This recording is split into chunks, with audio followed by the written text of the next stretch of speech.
Hey everybody, welcome back. I'm Corey with the Good Earth Travel Company, and today's topic is going to be on cruising, in particular Alaska cruising. Why? Because last week, July 16th, the CDC announced a no-sail order for all cruise ships through at least September 30th. So if you're wanting to get on a cruise ship, you've got to wait until at least September 30th, and they're going to reassess the situation and see if they can start cruising again or not. So that kind of begs the question, would you actually step on a cruise ship today? I'd like to know who my avid cruisers are, so feel free to comment below, say yes, I would actually step on a ship today, or heck no, I'm not getting on a ship today, and maybe not even next year. So I'm kind of curious how you guys feel about that. So I wanted to play a little game called the What If I Told You game. So I'm going to list some scenarios, and I want you to kind of think about each of these scenarios and see if it kind of persuades you a little bit to where you might actually get on a ship this year or next year. So let's go ahead and get started.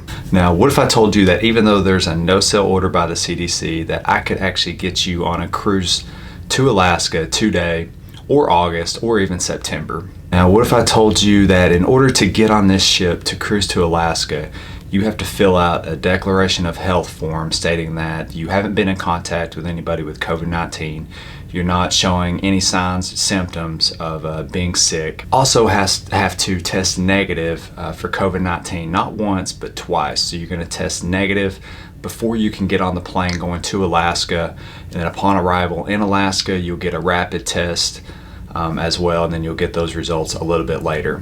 And also on top of that, when you're on this ship, you're going to be getting daily temperature checks to make sure that you're not running a fever. What if I told you that this ship is sanitized at least 4 times daily? So all touch points on the ship, the crew members are going to go through and sanitize it. There's also not going to be any buffets. Everything, all the meals is going to be a plated service. All your cocktails and hors d'oeuvres are going to be served to each person individually. Tells you that this ship is also going to exercise social distancing. It's going to require passengers to wear masks during certain events. So what if I told you on this ship you'd have access to your own paddleboard and kayak, to where you could take it off and go kayaking with humpback whales, orcas. You'd also have access to these small little coves to where you can get back in there and possibly even see bears feeding on the shore. What if I told you that you no longer have to deal with super busy ports? Instead, you would have a guide that could take you out on a small motorized boat called a skiff, and they'd be able to take you to go bushwhacking in Alaska wilderness. So you wouldn't have to deal with busy trails. You'd actually be bushwhacking in places that nobody has really ever set foot. What if I told you that you could have a crew member wake you up in the middle of the night to get you to come to the top deck and see the northern lights? So if you were going to be cruising in mid-September, crew member could wake you up in the middle of the night, bring you up. You could probably even hang out in the hot tub and see the northern lights. What if I told you that this ship has a hot tub, yoga studio, it's got fitness equipment to where you can work out daily. Everything is all-inclusive, your drinks and your meals, and these are going to be all natural, local Alaskan ingredients for your meal. All this being said, what if I told you that this no-sail order by the CDC does not apply to ships with less than 250 passengers? In this ship in particular, I'm talking about a 160-foot adventure vessel that carries no more than 60 passengers and has around 30 cabins. Cruise ships are getting larger and more complex as time goes on. So on average, your typical cruise ship has around 3,000 people on board, and some of these newer cruise ships have anywhere between 4,000 to 6,000 people. So what I would like for you to do is consider these smaller boutique type cruise ships. Why? Because these cruise ships are possibly going to be the future of cruising.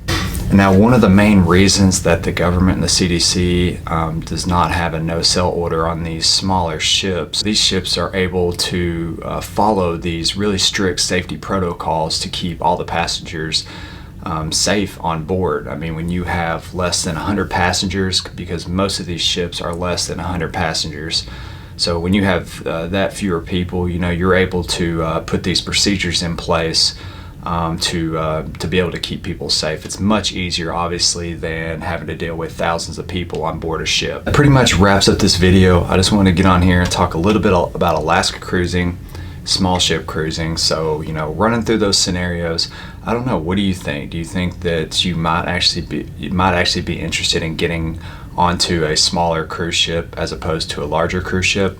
So let me know. Make a comment below. Let me know what you thought about this video. And I'll be doing later videos as well to kind of discuss the pros and cons of your bigger cruise ships versus your smaller cruise ships. So I appreciate everybody stopping by. Thank you so much, and we will talk to you on the next video. Thanks. Bye.